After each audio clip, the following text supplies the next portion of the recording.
Sabe, a maioria dos ataques que realmente funcionam contra sistemas Windows não começa com aquele malware super sofisticado ou com um hacker de filme digitando códigos na velocidade da luz.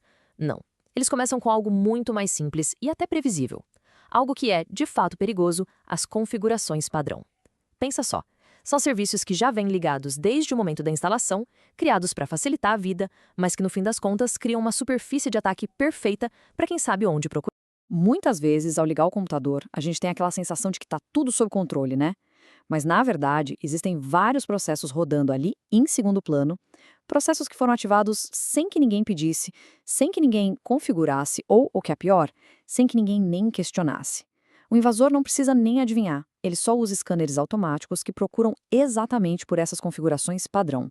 E, estatisticamente falando, elas sempre estão lá, esperando. Se a gente olhar para a história, inúmeros ataques mostraram que o maior inimigo da segurança não é a falta de tecnologia, mas o excesso de confiança.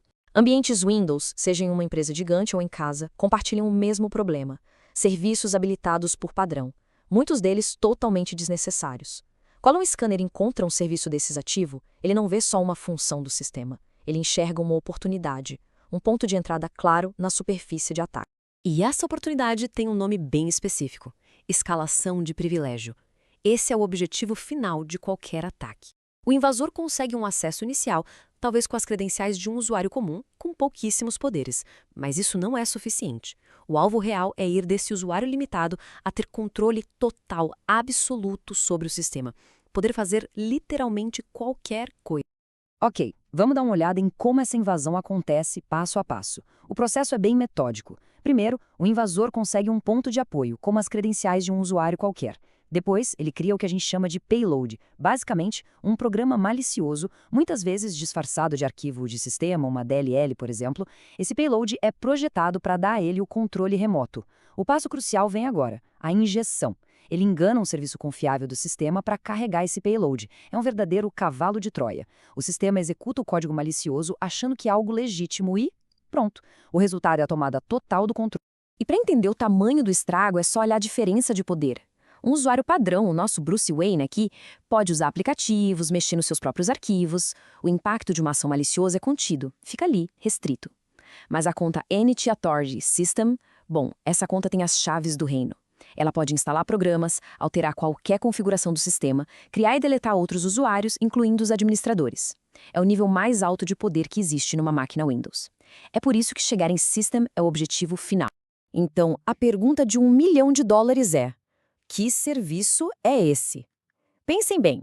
Ele precisa estar em quase todas as versões do Windows, rodando com privilégios de sistema por padrão, e o mais curioso, na maioria dos casos, ser totalmente desnecessário para o uso diário do computador.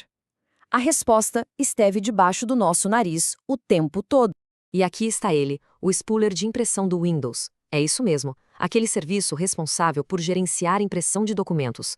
Ele vem ativo de fábrica, até mesmo em servidores de um data center ou em notebooks que nunca viram impressora na vida. É inacreditável. Uma coisa criada para imprimir documentos se tornou uma das portas de entrada mais perigosas da história. E não era só um bugzinho, não. Foi uma série de vulnerabilidades críticas que receberam o apelido de Print Nightmare. Olhem só esses números. O CVSS é uma pontuação de 0 a 10, que mede a gravidade de uma falha.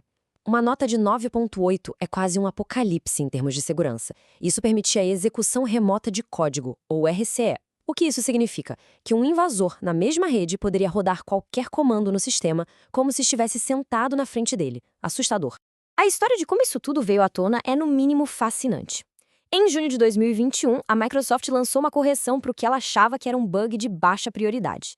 Dias depois, os pesquisadores que descobriram a falha, de uma empresa chamada Semaphore, publicaram sem querer a prova de conceito, o código do ataque, no GitHub. Eles apagaram rapidinho, mas já era tarde demais. O caos começou. A Microsoft foi forçada a emitir um alerta global e, em 6 de julho, lançou patches de emergência fora do cronograma normal para todas as versões do Windows, inclusive para o Windows 7, que já nem tinha mais suporte oficial. E esta imagem aqui ilustra o resultado final com perfeição. Depois de rodar o exploit, o invasor digita um comando simples: ruami, Ou seja, quem sou eu? A resposta que volta do sistema comprometido é NT-Authorities/System. Essa é a confirmação. Ele não é mais um usuário comum, ele é o próprio sistema. A partir daqui pode criar usuários, roubar dados, instalar ransomware. O jogo acabou. Ok, eu sei, a situação parece bem alarmante, mas o objetivo aqui não é só assustar, é capacitar. Agora que a ameaça foi entendida, vamos ver como retomar o controle e transformar um alvo fácil numa verdadeira fortaleza. Se a máquina em questão não precisa imprimir, a solução mais rápida e eficaz é simples: desligar o serviço. São dois comandos muito simples no PowerShell, executados como administrador, claro. O primeiro, Stop Service, para o serviço na hora. Mas isso é temporário. Se reiniciar o computador, ele volta. Por isso o segundo comando é tão importante. Set Service. Ele desabilita o serviço permanentemente, impedindo que ele sequer inicie com o sistema. Em menos de 10 segundos, a porta de entrada do Print Nightmare está trancada. Desativar o serviço é a medida imediata, mas a segurança de verdade é uma estratégia de longo prazo. E ela se baseia em 4 pilares. Primeiro, manter os sistemas sempre atualizados para corrigir as falhas.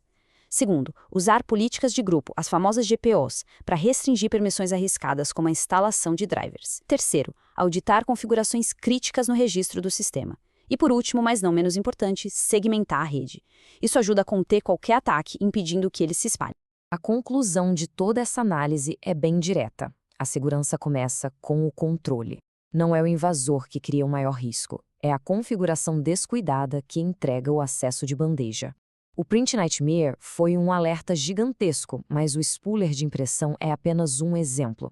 A verdadeira lição aqui é questionar tudo o que vem habilitado por padrão. Ao entender e controlar os serviços que um sistema executa, um alvo fácil se transforma em alguém que domina o jogo da cibersegurança.